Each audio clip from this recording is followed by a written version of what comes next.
Hi and welcome back to Little Digital Learners. Today I'm going to show you some engagement strategies for your virtual live sessions as well as through your Seesaw activities by using random generators. Now this could be virtual dice, this could be virtual subitizing cards, sight word cards, but my favorite yet is a random student name generator that you can use thematically or just kind of keep the kids interested and on their toes as virtual popsicle sticks or kind of picking a volunteer, things like that. So today's video is going to go over how you can incorporate that in various aspects of distance learning and a little bit about how to create the activities themselves. All right, so let's go. Right, so this is a roll and read activity where students will roll a number and read the words or read the word families. I also let them pick a letter, a consonant to put in front of all of these so they're making their own words, okay? But the video feature on this page is the virtual dice. Up here, I have my virtual dice. Students will be directed to press the play and then pause it at any point in time and they're gonna get a number. They're rolling the dice. So here is the example.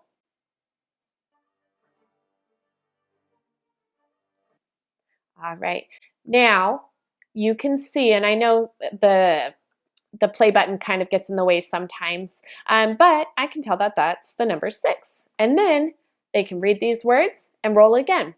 So now I'm going to show you how the activity works. I'm going to have my students roll the dice to get a number. From there, they're going to pick the draw and record option and read the words. So I'm going to roll my dice. Okay, I got 5. So I would go here, click record, and read the word families. An, ag, at, app, rad. All right, so I went ahead and I paused my recording and I'm gonna press done. Now they have their video recording, and if you want to do it once, then it's done. But if you want them to do it more than once, depending on your what feature you have, if you have a paid or Seesaw for Schools, you can have them resize their video and put it there. And then they can go through and they could do it again.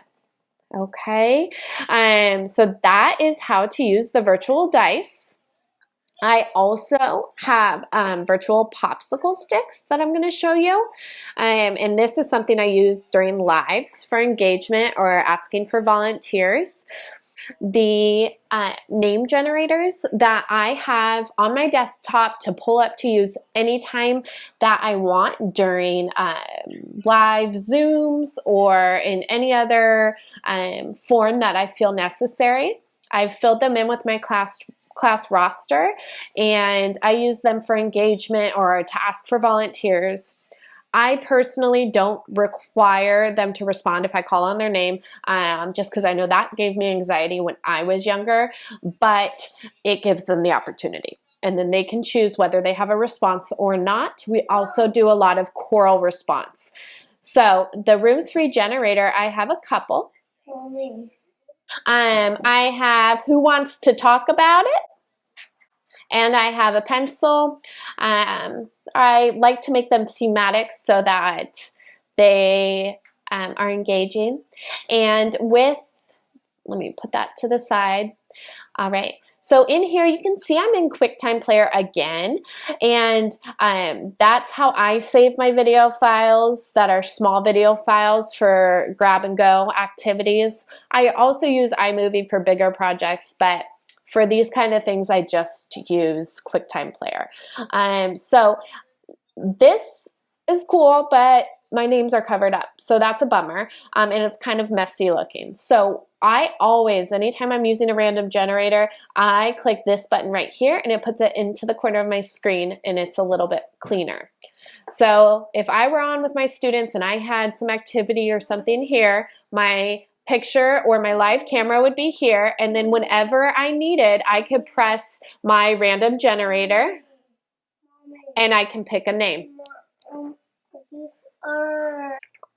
All right, so now you can see that I have my little random name generator in the corner. My picture or my video during my Loom session or my Zoom session would be over here. And say I was you have to be sharing your screen. So say I had a whiteboard here or some sort of prompt or question.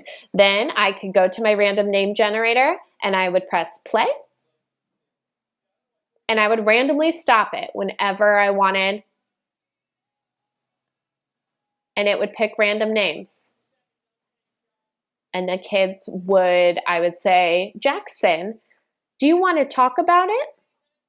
And he can choose yes or no. That's your own personal preference. But these random name generators that you just have on your desktop to open during any live or recorded session are awesome. Okay, so I hope that these tips and tricks are beneficial and give you some ideas and also get you excited about this distance or blended learning. I know it is not ideal, but it is our job as the adults and the educators to make the best of a not so awesome situation. All right, go ahead and click and subscribe for more video tutorials on everything educational technology in the primary grades. If you found this tutorial helpful, please click the red subscribe button and stay tuned for more educational technology tips and tricks.